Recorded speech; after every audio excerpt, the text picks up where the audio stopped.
Hello hello knowledge के दीवानों, स्वागत है आपका फिजिक्स फेम चैनल पर। ज़रा इस ट्रक को ध्यान से देखिए। इसके नीचे पहियों के जो पोर्शन है, पहियों के ऊपर वाला पोर्शन, वहाँ पर शॉकर्स होते हैं। ये जो शॉकर्स दिख रहे हैं, ठीक है, इन शॉकर्स का काम क्या होता है? इन शॉकर्स का काम होता है, एक बार ये ट्री को देखिए ज़रा।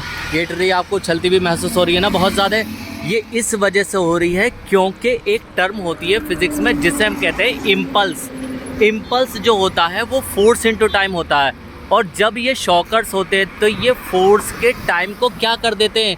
ये फोर्स के टाइम को बढ़ा देते हैं। यानी कि फोर्स के जो एक्ट होने का टाइम होता है उसे बढ़ा देते हैं। और जब फोर्स के एक्ट होने का टाइम बढ़ जाता है तो फोर्स की जो वैल्यू है वो क्या हो जाती है? घट जाती है।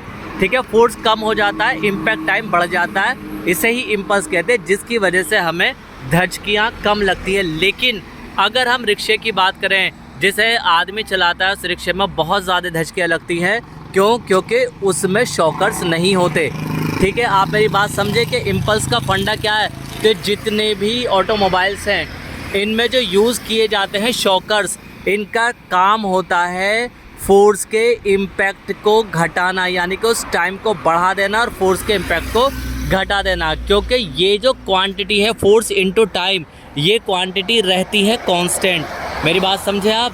और ये जो फोर्स इनटू टाइम होता है ये बराबर होता है किसके? मोमेंटम में चेंज के। याद रखें, मोमेंटम में चेंज, लेकिन रेट चेंज ऑफ मोमेंटम नहीं। समझे?